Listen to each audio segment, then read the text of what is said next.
This week's Look at Local Sports sponsored by 315 Local Bakery and Diner, Alexandria Bay. Well, hello again, folks. Welcome to another podcast. Rob Krone, Mel Busler, and 315 Local Bakery and Diner once again sponsoring us. Yes, proud Thank sponsors. You. Thank you very much. I'm not sure if they're proud about this. And you know, we're here talking spring sports, but looking outside, there's snow out there right now. So. Yeah, at the time this is being recorded, we had the snow, which canceled everything on Tuesday. Yeah. And, the schedule will get back into shape as the week rolls along into the weekend, so you'll probably be busy. Yeah, and, spring break for a lot of schools coming up soon, so they may be making up some games during that as well. So. I guess the big question I've got for you and for the folks that happen to be tuning in, should I have gone with the vertical stripes, or am I better off with the horizontal? Does it make me look fat? I was looking in the mirror earlier before I came in, and I'm thinking, should I go with this? It looks good. It looks okay. good, yeah. All righty. Hey, we're going to talk lacrosse, and we're going to focus in on the Frontier League. We're going to focus in on both boys and girls, and we're going to begin with Watertown, a chance you had to visit with the boys team. The Cyclones off to a good start so far this season. Yeah, 2-0 wins over East Syracuse, Manoa, and Skinny Atlas. And the Skinny Atlas game on Saturday was a come-from-behind victory for Watertown. Cyclones returned 3 of the top scorers in Section 3 in Nico Spaziani, Jack Adams, and Cage Loftus. So Watertown, no problem scoring goals this year. Defensively, they've been playing very well. They've had some new kids come up, fill in holes from graduation. So the Cyclones off to a great start, and they look to be one of the teams to beat in Section 3 this year. Yeah, I know Cage Loftus had 4 goals, 4 assists in that first game. How did he end up doing against Skinny Atlas? Not sure. Not sure. But it was a pretty balanced attack for the Cyclones in that game. Good. Yeah, and they're very, very talented team. Yeah. And Coach Navarra, you got to have a big smile on his face because there's really and they're looking to get over the hump because last year, for the first time in program history, they made it to the Section 3 championship game. Lost, came up short. So this year, looking to take it to the next level. And I'll tell you what, if they keep playing like this, they're going to be really tough to beat. Well, you know who's hot besides the Cyclones? That's South Jefferson. Yeah. Off to a 3-0 start. Coach Randy Fuller doing a great job down there. Doing a great job. He's got to be pretty happy about that. Lowville, 2-0, wins over Whitesboro and Tully, both non-league games. Yep. Lowville looks to be doing well. I think Kyle Scordo leading that program this year. And you said they are off to a good start with wins over Whitesboro and Tully. Another team that I got to see over the weekend that impressed me, even though they lost to South Jeff, was Thousand Islands. They had wins over VVS and IHC, lost to South Jeff, 2-1 on the season, and they are a much improved team this year. What about the Comets of Carthage? 1-1, big win over New Hartford to begin the season, and then lost a close one. Your thoughts about the Comets and about a new coach? Yeah, they lost 7-6, beat New Hartford 7-6, lost to South Jeff 7-6. Yeah, a new coach, Coach Keeley, taking over the program from Coach Kaufman, and we'll see how that goes. He has been an assistant with Coach Kaufman for several years, so smooth transition with him taking over the program. You had a chance to talk to Coach Kaufman. Reason? Why did he step back? Did he just feel it was time? Just said, there's a new coach. There's a new coach. Yeah, there's a new coach. There's a new coach. Here's his number. I'm gone. See ya. He'll still be coaching football though in the fall. So. Oh yeah, yep. And I'm sure he'll still be involved in some capacity with the lacrosse program. Indian River Wolves, 1-2 on the season. Their lone win a non-league encounter against Oswego. Every year you wonder how they're going to do, and they'll hover around the 500 mark. Yeah, young program, looking to fill some holes both offensively and defensively. So, like you said, probably around 500 this year for the Indian River Wolves. The Wolves, yeah. You're looking at Immaculate Heart. It's always a numbers game with the program, no matter the sport, just because of attendance at the school and so on and so forth. They're 0-1. to begin the season, losing to TI. Your thoughts about the Cavaliers? Coach Nate Jobson brought that program back last year. They've got a lot of young players playing on the team, very few upperclassmen. So, it's almost like having a mix of JV and varsity kids playing and, getting hands-on experience at the varsity level. So it's going to take a while for IHC to come back and, be competitive in Section 3 and Frontier League lacrosse, but they're on the right path. General Brown, 0-2 to start the season. It'd be interesting to see how that program moves along as the season goes along. And you talk about that game. I went to General Brown on Saturday to shoot the General Brown Indian River girls game. Happened to show up, and they were in a tough battle with Lafayette Onondaga. There was 3 minutes left in the game. The game was tied at 12. General Brown ended up losing 17-12. That happens. There's the coach calling. Hold on just a second. It's Bob LaRue. Hi, Bob. You're on the air with us, Bob. How are you? I'm doing good. How are you? Good. By the way, in case folks out there that are watching don't know, Bob LaRue is our liaison, if you will, for St. Lawrence County. He does all the video up there. Keeps us aware of what's going on in St. Lawrence County. So, Bob, this almost like we had this plan that you would call in, and you know what? We'll give you a call back in just a little bit. All righty? And we'll find out what's going on tonight. Bob LaRue checking in from St. Lawrence County, and once again, he's probably going to. Well, I tell you what, give us the schedule. Are you shooting anything tonight, or is it just going to be scores?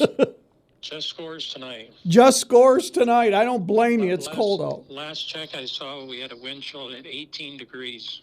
Wow, wind chill of 18 degrees. Yeah, spring sports. Excellent. Well, hang in there. We'll talk to you later tonight, Bob. All right. And by the way, he does a tremendous job. Him and Cody Jenny both, do a tremendous job up there, especially in the wintertime. And a lot of people say, we always get this, you don't do enough in St. Lawrence County. You don't.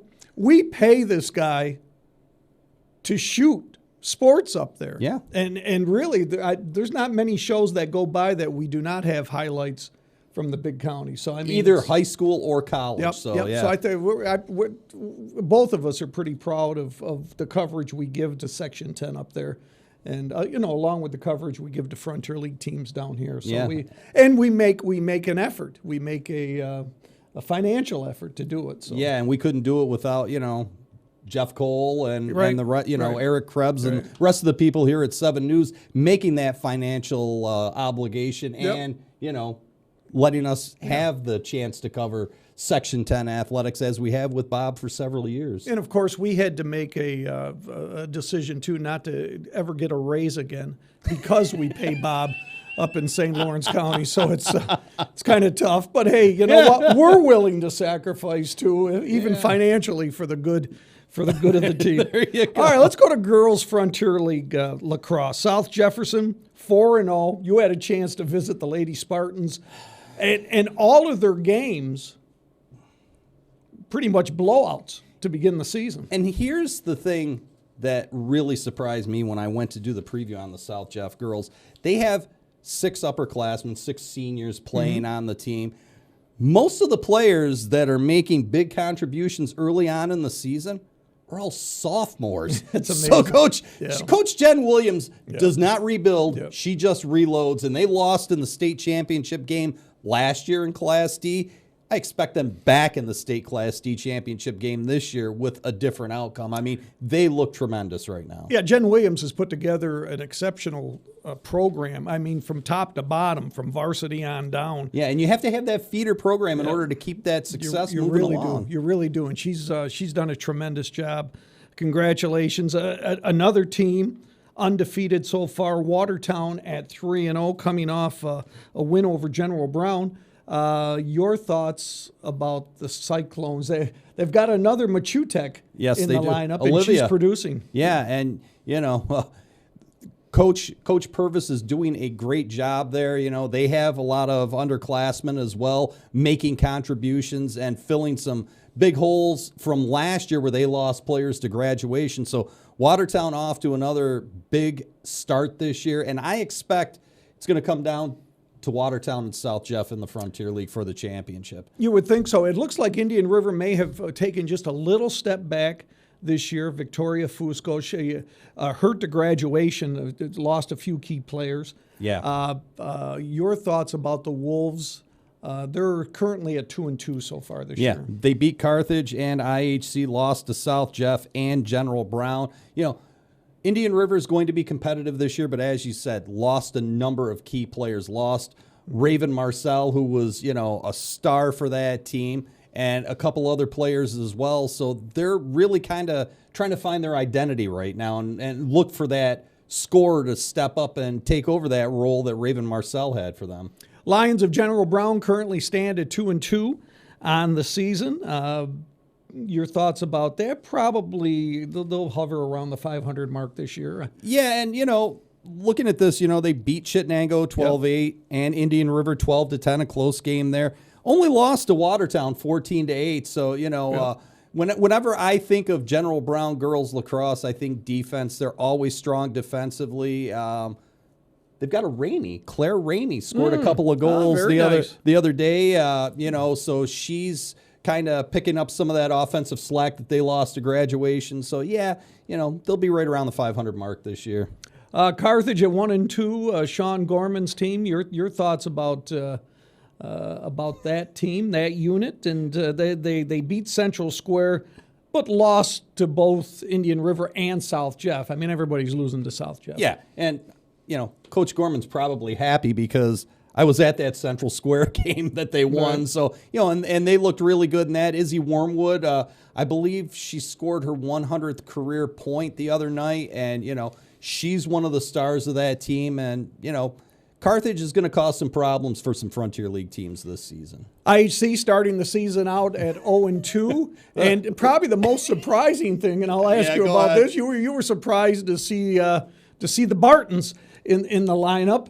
Lafargeville basketball. You think the Barton sisters, but you saw them playing for IHC in lacrosse. And I asked you when I came in that night, and I said, "Hey, Emmeline and Margie are playing for IHC." Yep. I believe they went to school at IHC for a brief They were time. there. They were there, and then they moved to Lafargeville, and I take it they have a working agreement with right. IHC. So there is that tie with them with IHC. So they are playing for IHC this year, and talk about a couple great athletes to have to add to your program. And when I was at that game, I believe IHC only had one player to come in as a substitute. So those are bodies that are really needed for the IHC Cavaliers. Yeah, and once again, it's the numbers game at IHC.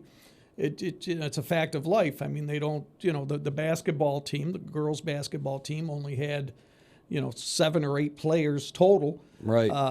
So they, it's going to be a grind for them to field teams, but they do the best they can. And in the case of IHC, I expect some numbers in the win column as the season goes along. And, with some of these smaller schools, like we talk about, a problem with numbers, things that we have seen in the last few years where the smaller schools don't have JV programs because they're taking players from the JV teams, moving them up to the varsity. So you only have varsity and then modified programs. So, a lot of schools are in that position to where they have to take from the JV program in order to field a varsity program, even if they're merging with other schools. So it has made it really tough. And, hopefully somewhere's down the line, there'll be a little relief for some of these schools and they'll get back to having modified JV and varsity programs. You're right. You need the feeder systems, that's for sure. Yeah. Can I mention one name to you? Mm-hmm. Ashley Siebold. Oh, yeah. Our producer of this show today. She's taken over for Les. Actually, if truth be known, Ashley's the boss of that department. But she's helping us out. She's producing the show today, working behind the board there. And she was a great swimmer for the Indian River Wolves. She was, yes. Her brother was also in the swim program. Yeah. Coach Baker was happy to have them both at the time, and That's right. yeah, she's a tremendous person. Thank you, Ashley, for your help, and also 315 local bakery and diner.